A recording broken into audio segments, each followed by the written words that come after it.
Vamos tomar um café? Um café com muita história? Esse é saboroso.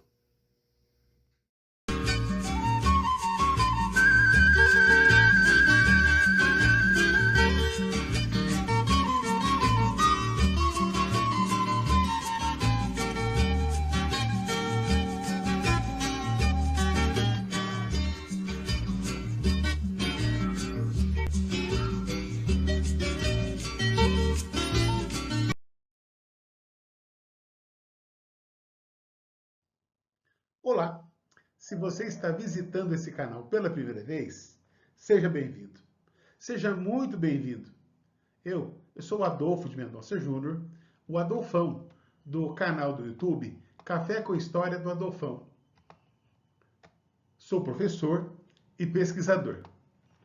Aqui você vai encontrar videoaulas de história do ensino fundamental 2, ensino médio e também para vestibulandos.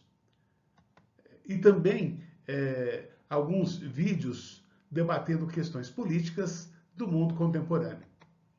Não se esqueça de se inscrever no canal, dar um like e ativar o sininho das notificações. Seja muito bem-vindo.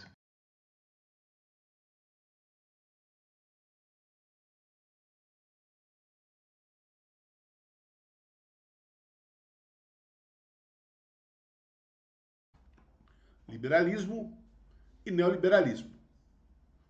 Bom, é muito difícil apresentar simplesmente os conceitos de liberalismo e neoliberalismo.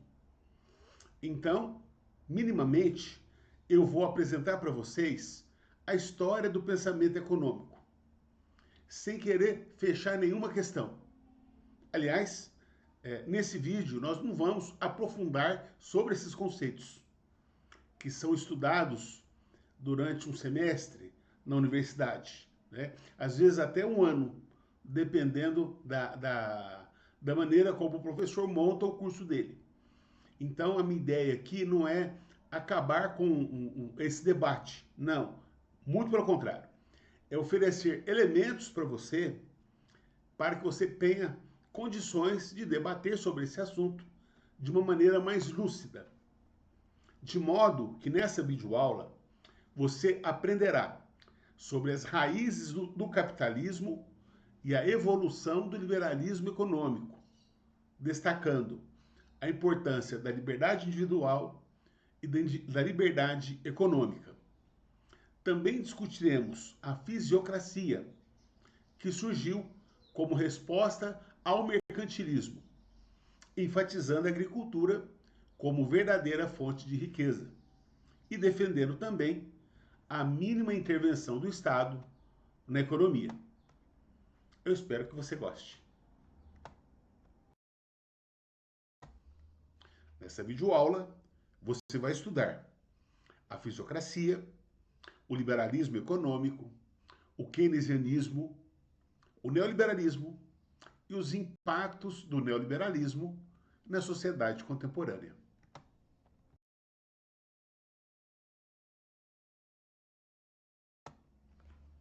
Bom, é uma das características do meu trabalho as perguntas iniciais e o uso de imagens. Eu nem sempre nos slides estarei comentando as imagens, mas elas conversam com os textos e com as minhas explicações. Imagens selecionadas com muito carinho. Então preste atenção na mensagem das imagens e também nessas perguntas que eu seleciono no início de cada videoaula. Então, para essa videoaula sobre liberalismo e neoliberalismo, eu pensei nessas perguntas aqui. A primeira, com o advento da Revolução Industrial, a indústria realmente beneficiaria a todos? A indústria beneficia a todos? O individualismo e o espírito de competição capitalista não ameaçariam a solidariedade humana? O individualismo e o espírito de competição capitalista não ameaçariam a solidariedade humana? E por fim, é justo afirmar que o capitalista se preocupa apenas com seus lucros? O capitalista, ele se preocupa apenas com seus lucros? Essas e outras perguntas serão respondidas nessa videoaula.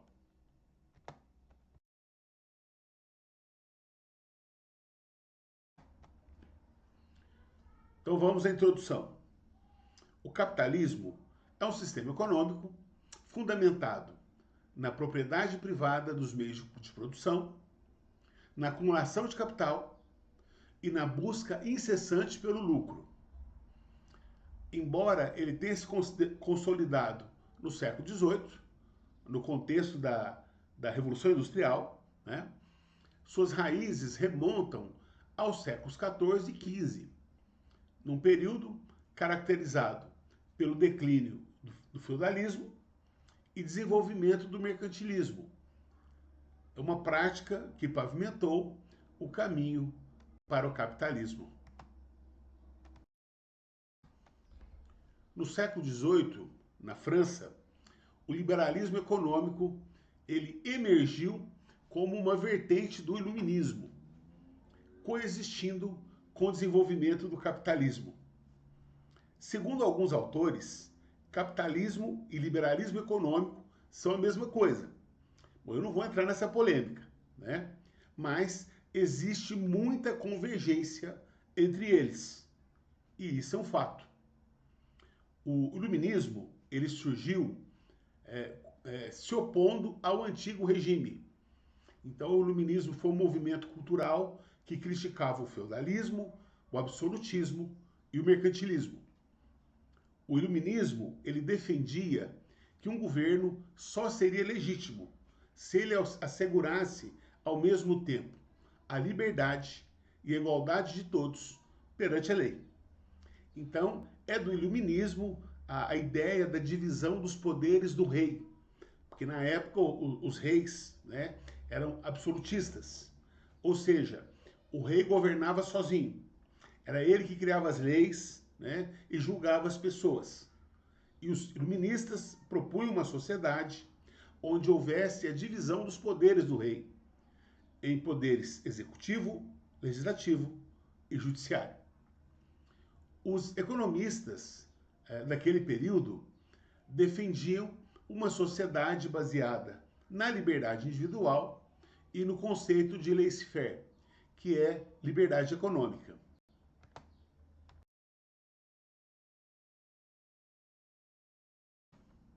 Agora nós vamos apresentar os antecedentes do liberalismo econômico.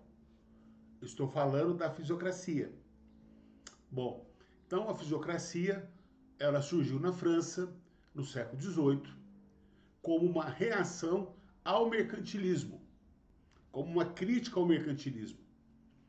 Eles defendiam, os fisiocratas, que a agricultura ela era a verdadeira fonte de riquezas, porque no mercantilismo havia a crença de que a acumulação de metais preciosos é que gerava riquezas. Então, os fisiocratas eles fazem uma crítica ao mercantilismo, dizendo que não é acumulação de metais preciosos, e sim a agricultura, né, é que gera riquezas, é que desenvolve a economia.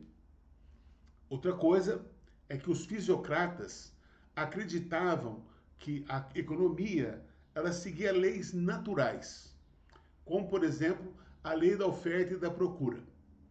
Bom, o que vem a ser a lei da oferta e da procura? Eu vou dar um exemplo, né, como se eu estivesse numa feira livre, numa barraca vendendo limão, né? E no início da feira, como tem muita procura, é o começo da feira, eu coloco o preço do limão lá em cima. Eu vou dar um exemplo de valores, gente, mas não casem com valores, porque eu estou por fora do preço do limão, tá? Talvez eu fale até uma bobagem aqui em termos de valores quantitativos, mas preste atenção no exemplo. Então, no começo da feira livre, eu vendo o quilo do limão a R$20, porque tem muita procura, tá? Então, por que muita procura? Porque muitas pessoas estão na feira fazendo compras. E eu vendo para um cliente, eu vendo para o outro, e vou vendendo limão a R$ 20 o quilo.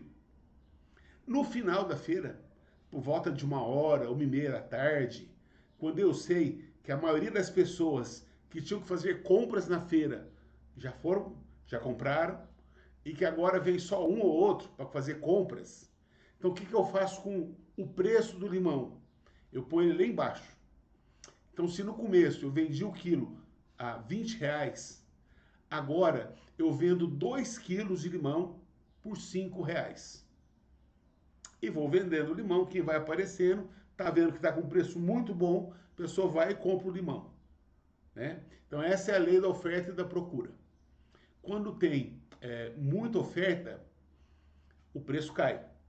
O que é muita oferta? Eu estou oferecendo e não tem gente para comprar. Agora, quando a procura é maior do que a oferta, quando tem muitas pessoas querendo comprar, então o preço vai lá em cima. Por isso que os fisiocratas acreditavam que a economia seguia leis naturais. Então, é de acordo com a demanda é que o preço das mercadorias ele vai subir ou ele vai abaixar, tá? É nisso que eles pensavam, é nisso que eles acreditavam, né? E por último, eles consideravam que a intervenção do Estado era antinatural e prejudicava a economia. Então eles eram contrários à intervenção do Estado.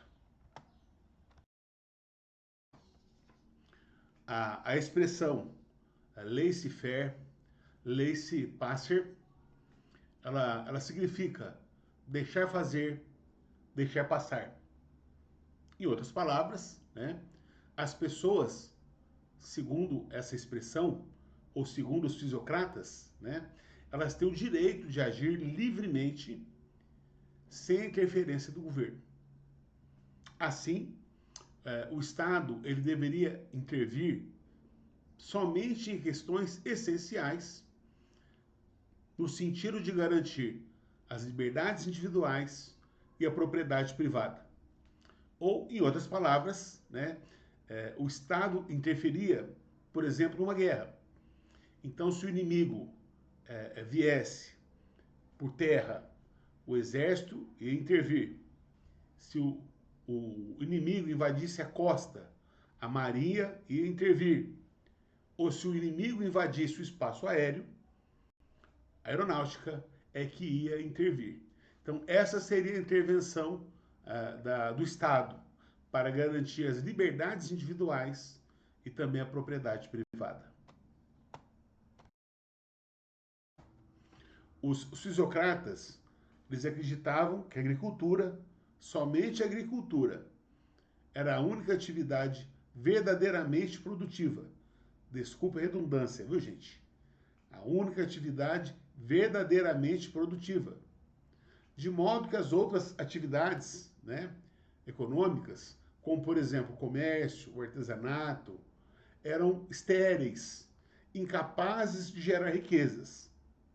Nesse cartaz aqui acima, escrito em espanhol, né, aqui afirma que a fisiocracia ela é uma escola econômica que busca a riqueza principalmente através do cultivo da terra. Então essa é uma crença muito importante e muito forte, né, que os fisiocratas defendiam.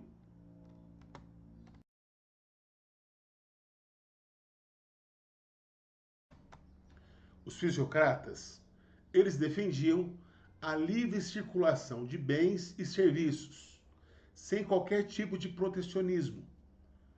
E o seu pensamento, ele influenciou de modo muito significativo o desenvolvimento do liberalismo econômico. Então, a fisiocracia, ou os fisiocratas, eles são um movimento que antecede ao liberalismo econômico. E isso, gente, é muito importante.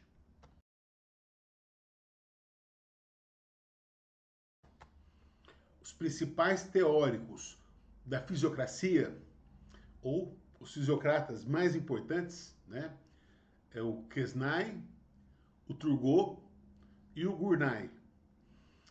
O que eles apregoavam, né, ou o que eles defendiam, né, é justificar o laissez-faire. enfatizando a liberdade econômica, o fim dos monopólios, a liberdade de troca e a não intervenção do Estado na economia. Os fisiocratas promoviam o individualismo econômico. Eles defendiam a autonomia do indivíduo em relação ao coletivo. Isso é algo muito forte do pensamento fisiocrata e que foi resgatado depois pelo liberalismo econômico, né? Eles também falavam da importância da liberdade de escolha e também da propriedade privada. Eles defendiam que cada pessoa deveria ter o direito de viver de acordo com as suas próprias escolhas e também com seus valores.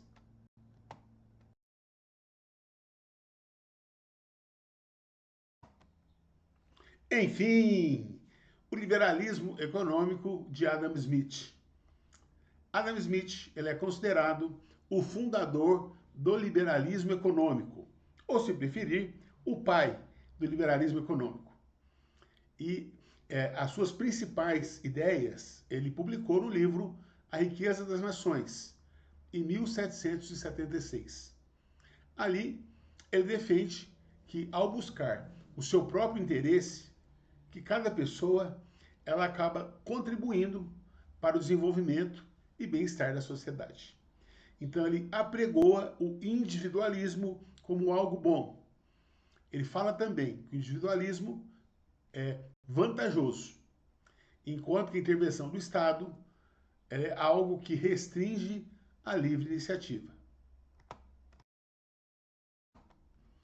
Adam Smith ele sustenta a ideia de que a intervenção do governo na economia ela deve ser o mínimo possível, né? Porque para ele a verdadeira propriedade é alcançada quando o mercado opera livremente. Para ele, a liberdade econômica ela é fundamental para que o mercado possa operar de maneira que os empresários utilizem os seus recursos de maneira eficiente, o que, no seu entendimento, estimula a inovação e, principalmente, a competição. Preste atenção na lógica do pensamento de Adam Smith, né? Essa competição, segundo ele, não apenas amplia a variedade de produtos e serviços que são oferecidos para os consumidores, mas também impulsiona a produção e promove avanços tecnológicos. Smith, ele diz que ao permitir que o mercado funcione sem restrições, todos na sociedade se beneficiam, uma vez que a riqueza gerada ela resulta em melhores condições de vida e mais oportunidades. Portanto, ele defende a importância de uma economia livre de mercado, ou um mercado livre, né, como base de um crescimento que ele considera sustentável.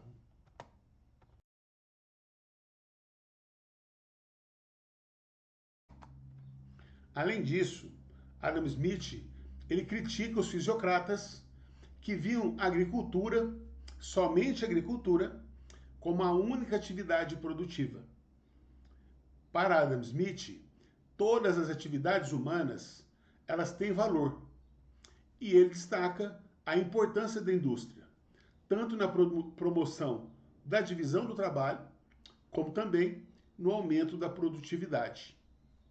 Então aqui em cima, vocês estão vendo aí duas situações. Na primeira é a cooperação simples. E na cooperação simples, você pode observar que tem aí 3 trabalhadoras que estão lavando a louça, cada uma no seu balcão. Elas lavam, enxugam e guardam. As 3 fazem todos os serviços, né? Então essa é a cooperação simples. E do outro lado, a divisão do trabalho. Bom, o que é a divisão do trabalho? Então, alguns funcionários, eles vão cuidar só de lavar a louça. Outros vão só enxugar. E um terceiro grupo de funcionários vão guardar a louça. Então, isso é divisão do trabalho. No primeiro grupo não existe a divisão. Todos os funcionários fazem todo o trabalho. E que com a divisão do trabalho, o Adam Smith, ele defendia a ideia de que com a divisão haveria um aumento da produtividade. Então, eu produzi mais. Iam lavar mais louças, enxugar e guardar num tempo menor do que o primeiro grupo da cooperação simples. Né? Então, aqui é a divisão do trabalho no sentido de aumento da produtividade. Por outro lado, ele traz o quê? A ideia, ou melhor, o conceito de alienação. Ou seja, o trabalhador, ele fica alienado. Ele sabe só fazer o seu trabalho, mas ele não entende o que ele está fazendo. Em outras palavras, aquela que está lavando louça, se amanhã ou depois, se ela ficar desempregada, e se estiver numa outra empresa, o cargo para aquela que enxuga a louça, a lavadora, ela não vai conseguir emprego. Porque ela não sabe enxugar louças. Ela só sabe lavar louças. Claro, gente, que o exemplo é muito grosseiro. Todos nós sabemos lavar louça, enxugar e guardar. A maioria de nós faz isso todos os dias, né? Então o exemplo é muito grosseiro. Mas qual que é a ideia? Quando o trabalhador ele faz todo o processo, ou seja, ele lava, enxuga e guarda, então ele entende o trabalho que está fazendo e pode ser contratado, desempenhar qualquer uma das funções. Na divisão do trabalho, ele fica alienado. Ele só sabe fazer uma parte do processo. Se tiver vaga numa outra função, ele não sabe desenvolver aquela função. Vai ficar desempregado. Né? Então, a produtividade, por outro lado, traz a questão da alienação do trabalhador. Bom, por fim, o papel do Estado, ele, na visão do Adam Smith, deve-se restringir as situações de guerra, à proteção das liberdades individuais e da defesa da propriedade privada. Aqui é a mesma ideia dos fisiocratas, nesse sentido. Então, por um lado, ele defende o pensamento dos fisiocratas, que é de que o Estado ele não deve interferir na economia, só em situações de guerra, né? Na defesa das liberdades individuais e da propriedade privada. E, por outro lado, ele critica os mesmos fisiocratas que viam na agricultura a única atividade produtiva. E para ele, todas as atividades são importantes. Né? Agora, ele dava um destaque, claro, à indústria, né? Principalmente a promoção da divisão do trabalho e aumento da produtividade.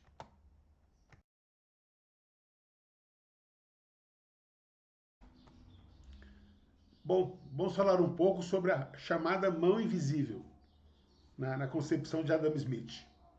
Então, ele que apresentou essa ideia de que numa economia livre, a regulação se daria de uma maneira automática, natural, né? Através de uma espécie de uma mão invisível, na qual os preços seriam estabelecidos naturalmente. Né? Em outras palavras, de acordo com a oferta e procura. Lembra do exemplo do limão que eu dei agora há pouco, né? Eu vendendo limão na feira. Então, isso é a mão invisível, ou seja, quando você tem muita procura, os preços vão lá em cima. Agora, quando você não tem procura, mas tem oferta, os preços vão lá embaixo. Então, isso é naturalmente. Essa é a mão invisível, fazendo os preços oscilarem para cima ou para baixo, né? Dependendo aí do que? Da procura, da demanda, da lei de oferta e da procura, né? Ele também acreditava que com essas inovações, a economia ela experimentaria um crescimento econômico muito significativo, levando a uma produção tão abundante que a pobreza seria erradicada. Outro teórico do liberalismo econômico é Thomas Malthus. Malthus, ele acreditava que o Estado ele não deveria ajudar os pobres, porque os próprios pobres eram responsáveis por sua pobreza, por causa da preguiça e da alta natalidade. Ou seja, além de ser preguiçosos, eles tinham muitos filhos. E para Malthus, né, os ricos é que impulsionavam a economia. Eles, os ricos, é que impulsionavam o progresso, ao investir na produção e na cultura. Portanto, cobrar impostos dos ricos seria o quê? Prejudicial à economia e à vida cultural da cidade, do estado e do país.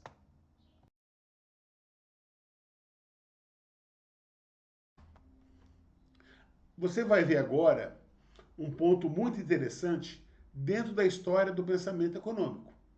Você vai ver que as contradições do capitalismo geraram o keynesianismo, que é uma corrente, né? É uma vertente capitalista que defende a intervenção do Estado da economia. Bom, mas para que você entenda o que eu estou falando, eu tenho que contextualizar. Então eu volto no século XVIII, na Inglaterra, quando teve início a Revolução Industrial, quando surgiu a máquina a vapor. Isso representou uma revolução, né, em termos de estrutura da sociedade, porque ali aparece o proletariado, a vida na cidade, né, e também as relações entre capital e trabalho. Então, uma série de mudanças com o advento da Revolução Industrial. Agora, o crescimento econômico no século XVIII ele foi fantástico, né? Agora, no século XIX, vem a segunda fase da Revolução Industrial, quando surge a máquina a combustão, a combustível. Se o crescimento econômico no século XVIII já foi considerável, no século XIX ele foi ainda maior.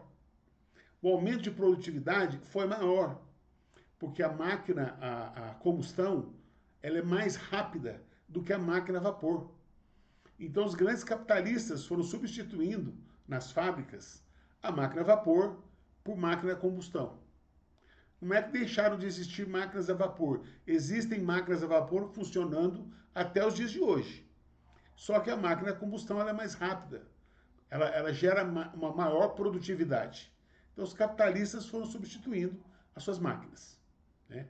Muito bem. Então o século XIX ele teve um crescimento econômico ainda maior, sobretudo nos países desenvolvidos, nos países industrializados, né? E os países de primeiro mundo, se preferir. Só que, infelizmente, houve também um agravamento da miséria. Então, não aconteceu aquilo que o Adam Smith previa, que com o crescimento econômico, a pobreza ou a miséria ela ia desaparecer. Ao contrário, houve um agravamento da miséria, né? E a partir do que? Do final da Primeira Guerra Mundial, que começou em 1914, terminou em 1918, não é? No final da Primeira Guerra Mundial, mais precisamente em 1929, matemática para nós historiadores é assim, viu gente?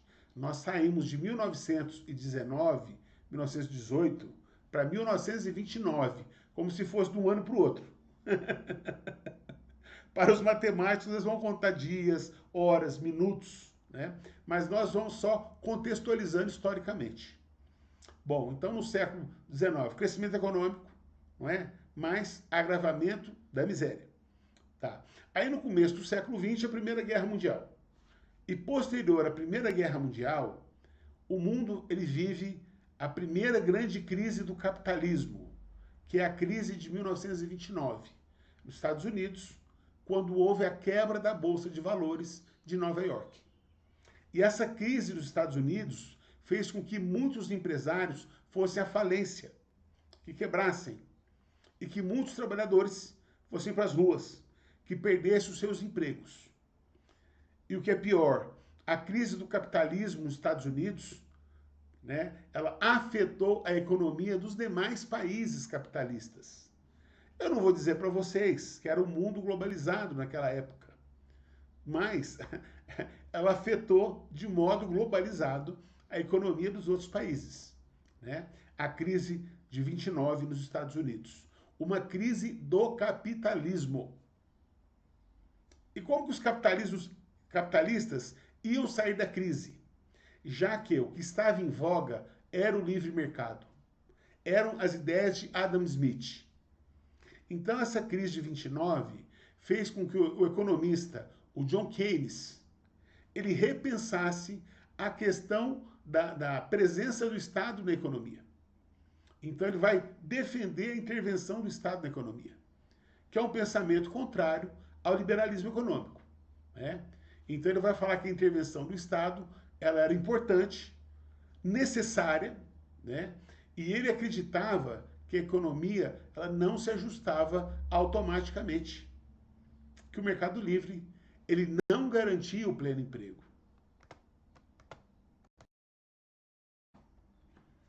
Então, Keynes ele acreditava que a intervenção do governo era muito importante para garantir o pleno emprego e também estimular o crescimento da economia, especialmente em épocas de crise, como no caso da crise de 29. Bom, então, entre outras coisas, ele propunha o aumento de investimentos públicos para gerar empregos e também a melhoria da eficiência da economia. Outra coisa que ele propunha é a redução das taxas de juros para facilitar o crédito e incentivar o aumento do consumo e também dos investimentos. Então percebe que ele está sugerindo uma série de medidas de intervenção do Estado na economia? Bom, então em 29, o governo dos Estados Unidos ele adota medidas de Keynes, né, de intervenção do Estado na economia. Mas ele vai ser considerado que um dos grandes economistas do século XX após a Segunda Guerra Mundial. Porque após a Segunda Guerra Mundial, o governo dos Estados Unidos ele passa a intervir de modo significativo nos países capitalistas, sobretudo nos países desenvolvidos, né? Então a intervenção do Estado da economia pós Segunda Guerra Mundial, ela se deu de maneira significativa. Aliás, foram as ideias do keynesianismo que salvaram muitos países capitalistas da crise que eles passavam.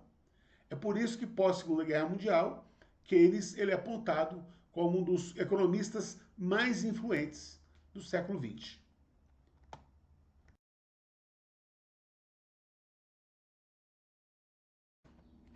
Enfim, o neoliberalismo. Bom, entre as décadas de 1970 e início de 1980, o mundo enfrentou uma nova crise econômica. E os economistas, dessa vez, eles passaram a criticar a intervenção do Estado na economia. É culpa da presença do Estado na economia. É culpa das ideias do John Keynes, né, do keynesianismo. Então, esses economistas, eles, além de criticar o keynesianismo, eles propõem uma nova abordagem liberal, um novo liberalismo econômico, o neoliberalismo. Os Estados Unidos e o Reino Unido foram os primeiros a adotar essas medidas, né, desse novo liberalismo, ou do neoliberalismo, que buscava, basicamente, reduzir o papel do Estado na economia e aumentar a liberdade dos investidores.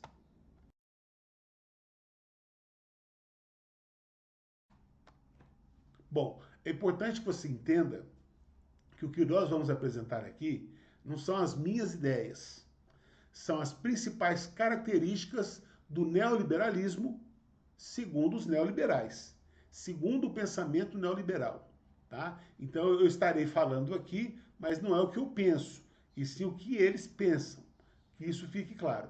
Bom, então quais são as principais características do neoliberalismo? A primeira, eles defendiam a privatização da economia. Segundo o pensamento neoliberal, né, as empresas privadas com mais recursos, elas são mais eficientes do que os governos, que frequentemente são corruptos. Bom, de fato, há corrupção nos governos, seja de âmbito federal, estadual ou municipal. Mas há corrupção também na iniciativa privada.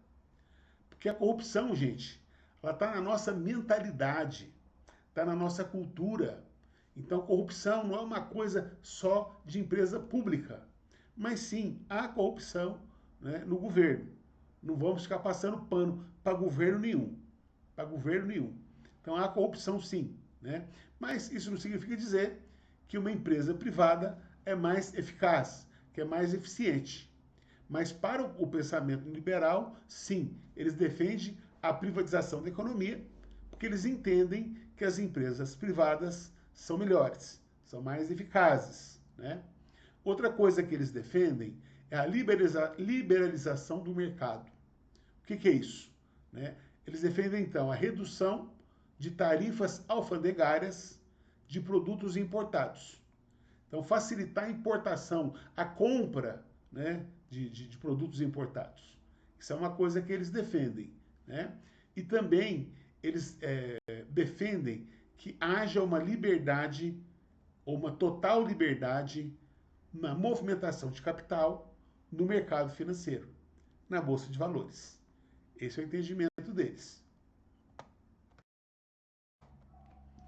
Bom, os neoliberais, eles são antinacionalistas, ou defendem o antinacionalismo.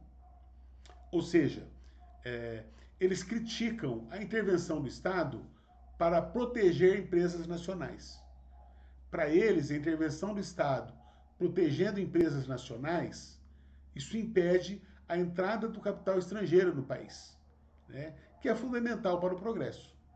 Então, esse é um ponto. São contrários a investimentos em empresas nacionais. Outra coisa que eles defendem também é a redução de impostos para banqueiros e empresários. Porque para eles, né, banqueiros e empresários com mais recursos, eles podem investir ainda mais na economia.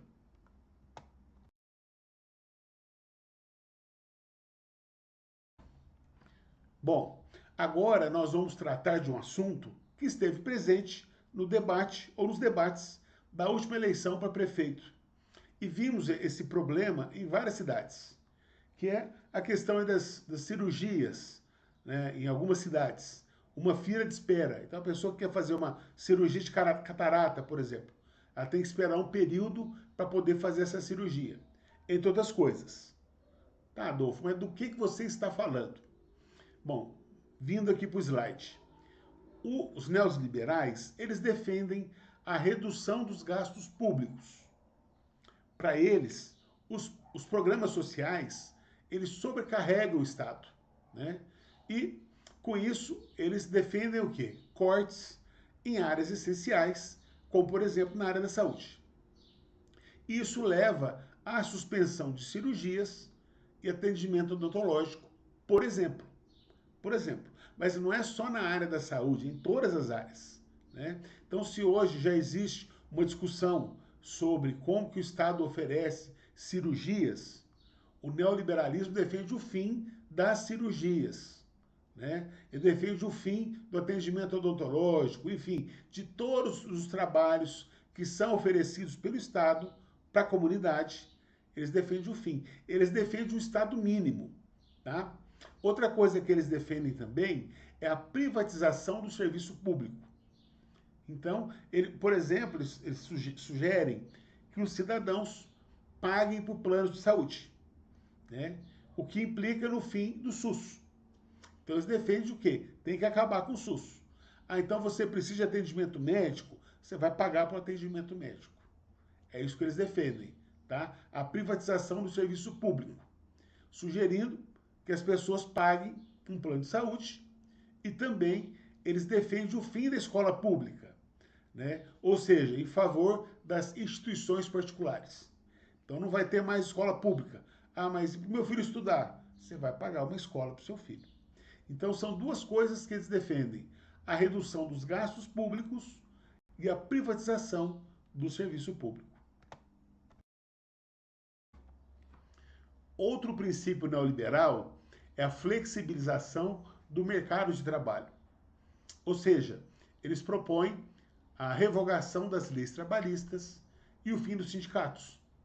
Segundo o pensamento neoliberal, essas medidas são necessárias para promover a modernização da economia. Então, eles defendem, gente, a revogação das leis trabalhistas, o fim das leis trabalhistas, ou uma diminuição das leis trabalhistas, dos direitos dos trabalhadores. É isso que eles querem, né? Atender menos direitos dos trabalhadores. Porque os direitos dos trabalhadores, os sindicatos, né, eles impedem a modernização da economia. Então, para modernizar a economia, tem que tirar direitos dos trabalhadores. Direito a férias, a 13º, né, etc. Bom, gente, e por fim, nós vamos falar um pouco sobre os impactos do neoliberalismo na sociedade contemporânea. Bom, nas décadas de 1980 e 1990, a globalização levou muitos países a adotarem medidas do neoliberalismo. E essa transição resultou, sim, no crescimento econômico, na adoção de novas tecnologias e aumento dos lucros. E aumento dos lucros, sobretudo em países do primeiro mundo, em países industrializados, em países capitalistas, né? Nas grandes potências capitalistas.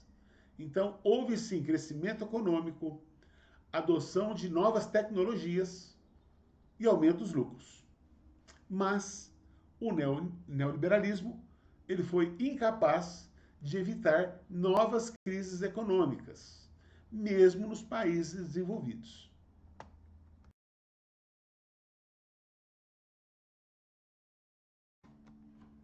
A concentração de renda, juntamente com a automação industrial e a expansão do setor de serviços, contribuiu para o aumento do desemprego. E esse cenário, caracterizado pelo crescimento do desemprego, pelo corte em investimentos sociais, pela abolição de leis trabalhistas e acentuação das desigualdades, isso intensificou a miséria, tanto nos países pobres, subdesenvolvidos, como até mesmo nos países desenvolvidos.